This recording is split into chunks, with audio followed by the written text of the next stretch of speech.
That's Mike, News at 9। Mic समाचारों के साथ मैं महेश सिंह।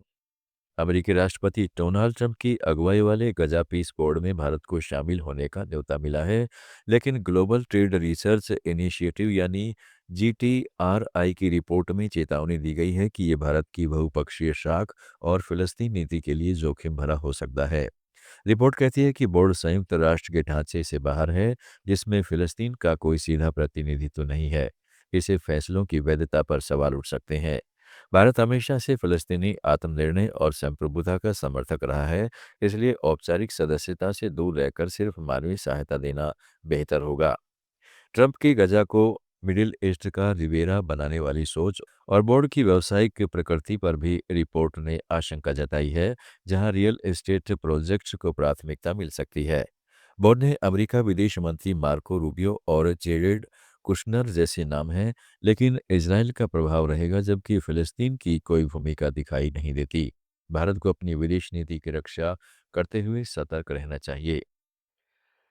अमेरिकी राष्ट्रपति डोनाल्ड ट्रंप ने ग्रीनलैंड को खरीदने की अपनी जिद पर डेनमार्क और 7 अन्य यूरोपीय सहयोगी देशों Norway, Sweden, France, Germany, Netherlands, Finland और ब्रिटेन पर 1 फरवरी से 10% टैरिफ लगाने की धमकी दी है, जो जून तक 25% तक बढ़ सकती है, जब तक ग्रीनलैंड की पूरी और अंतिम खरीद का समझौता नहीं हो जाता।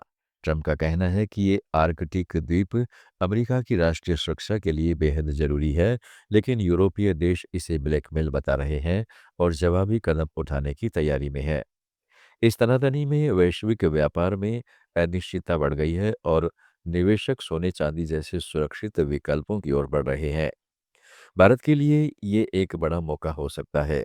अमेरिका यूरोप के बीच ट्रेड वार जैसी स्थिति बनने पर भारत और यूरोपीय संघ के बीच लंबे समय से अटकी फ्री ट्रेड एग्रीमेंट यानी FTA की बातचीत तेज हो सकती है, जिससे भारत के फार्मा, टेक्सटाइल, रत्न आभूषण, स्टील, ऑटोमोबाइल, सोलर और लेदर जैसी सेक्टर्स को फायदा पहुंचेगा। एक्सपर्ट्स का मानना है कि अमेरिका पर ज्यादा निर्भरता कम करके यूरोप जैसे नए पार्टनर से जुड़ना भारत की व्यापार नीति के लिए स्मार्ट कदम होगा, खासकर जब ट्रंप के साथ डील की कोई गारंटी नहीं है। इस बीच यूरोपियन पार्लियामेंट की प्रेसिडेंट रॉबर्टा मेट्सोला ने ग्रीनलैंड को लेकर अमेरिकी राष्ट्रपति डोनाल्ड ट्रंप को 2 टूक लहजे में संदेश दिया। उन्होंने कहा है कि EU डेनमार्क और ग्रीनलैंड के साथ खड़ा है और हमेशा रहेगा। भारत के मैन्युफैक्चरिंग हब बनने की रफ्तार फिलहाल धीमी पड़ती दिख रही है। एशिया मैन्युफैक्चरिंग इंडेक्स 2026 की रिपोर्ट में भारत 11 देशों की सूची में 6ठे स्थान पर है। 2024 में भारत चौथे नंबर पर था, लेकिन पिछले साल से उसकी रैंकिंग में गिरावट आई है। रिपोर्ट के मुताबिक भारत को ग्लोबल मैन्युफैक्चरिंग हब बनने के लिए इंफ्रास्ट्रक्चर और टैक्स सिस्टम में बड़े सुधार करने होंगे।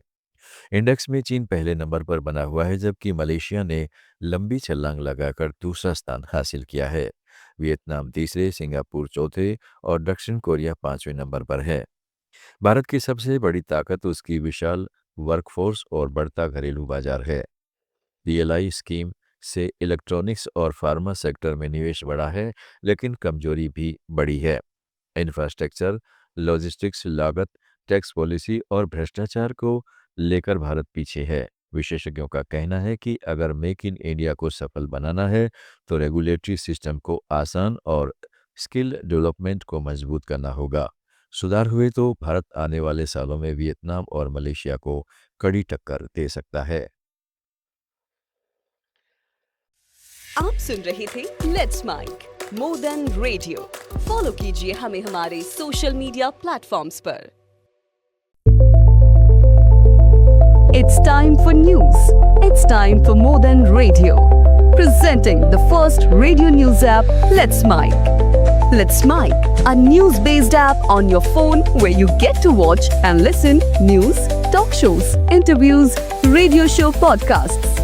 On Let's Mic, you get all relevant information of TV, print, radio, podcast, and digital. Let's Mic talks about every segment of life.